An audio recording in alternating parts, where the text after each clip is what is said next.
ایک ایسی قوم جسے اللہ نے زمین کا بہترین حصہ دیا، جہاں نرم ہوائیں چلتی تھیں، زرخیز زمین تھی، ندیاں بہتی تھیں، اور ان کی رہنمائی کرنے والے ایک نبی تھے، حضرت نوح علیہ السلام۔ مگر سوچو، نہ 10 سال نہ 50 سال، پورے 950 سال تک ایک ہی شخص، ایک ہی پیغام، ایک ہی قوم کو سمجھاتا رہا، صرف اللہ کی عبادت کرو ورنہ عذاب آئے گا۔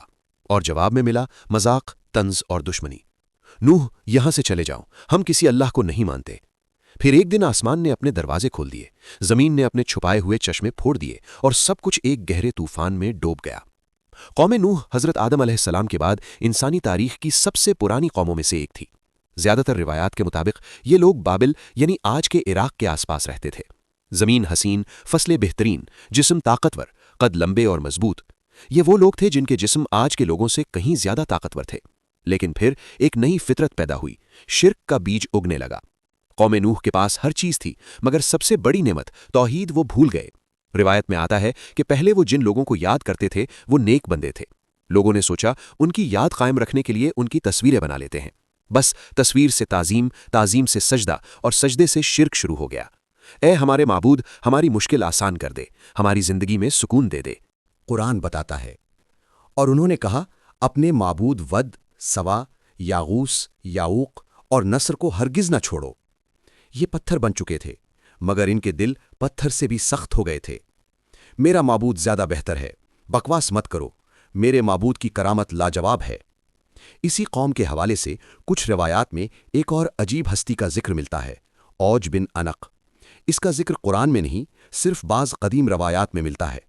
کہا جاتا ہے کہ وہ بہت لمبے قد کا اور بے حد طاقتور تھا، اتنا کہ کبھی کبھی پہاڑوں کو قدم سے ہلا دے۔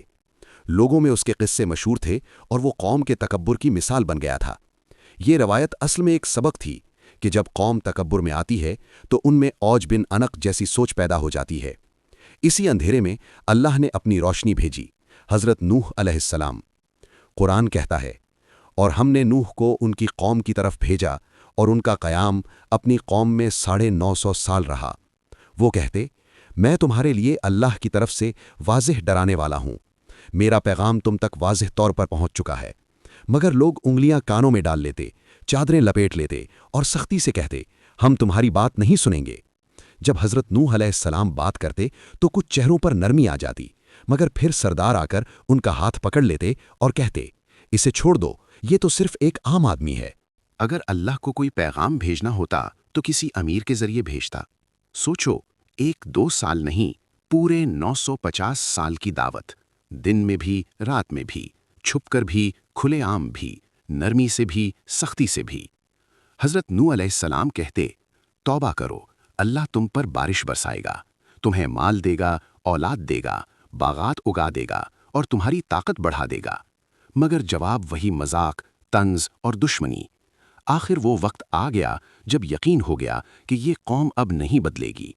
تب حضرت نوح علیہ السلام نے وہ دعا کی جو انسان کو آج بھی ہلا دیتی ہے، اے میرے رب، زمین پر کسی کافر کو زندہ نہ چھوڑ، یہ تیرے بندوں کو گمراہ کریں گے اور نافرمان اولاد پیدا کریں گے۔ پھر اللہ کا حکم نازل ہوا، ہماری نگرانی میں کشتی بناؤ اور ظالموں کے بارے میں مجھ سے بات نہ کرنا۔ حضرت نوح علیہ السلام کشتی بنانا شروع کر دیتے ہیں۔ سردار گزرتے ہوئے ہنستے اور کہتے، ریگستان میں کشتی؟ پانی کہاں سے آئے گا؟ کیا دیوانے ہو گئے ہو؟ مگر انہیں کیا معلوم، ہر کیل، ہر تختہ انہی کی تباہی کا آغاز تھا۔ کچھ روایات میں آتا ہے کہ جب حضرت نوح علیہ السلام کشتی بنا رہے تھے تو اوج بن انق کبھی کبھی اپنے لمبے قد کی وجہ سے ایسے کاموں میں مدد کر دیتا جو عام لوگ نہیں کر سکتے تھے۔ مگر یاد رہے، یہ باتیں صرف روایات میں ہیں، قرآن میں اس کا کوئی ذکر نہیں۔ روایات میں یہ بھی ملتا ہے کہ کشتی 3 منزلوں پر مشتمل تھی۔ پہلی منزل جانوروں کے لیے، دوسری منزل انسانوں کے لیے، تیسری منزل پرندوں اور ہلکے سامان کے لیے۔ قرآن میں ایک اہم نشانی آتی ہے، جب تنور ابلنے لگے تو ہر جانور کی نر اور مادہ جوڑی کو کشتی میں سوار کر لو، یعنی جانوروں کو تلاش کر کے لانا نہیں تھا، اللہ کے حکم سے وہ خود آ گئے۔ آخر ایک دن وہ نشانی ظاہر ہو گئی جس کا انتظار تھا۔ آسمان سیاہ بادلوں سے بھر گیا، گرم ہوا اچانک ٹھنڈی اور تیز ہو گئی۔ قوم کے سردار ہنستے ہوئے کہتے، کیا نوح کے تنور سے بھی پانی نکلے گا؟ پھر اچانک ایک پرانا چولہا جس میں روٹی پکتی تھی، اس میں سے پانی ابلنا شروع ہو گیا۔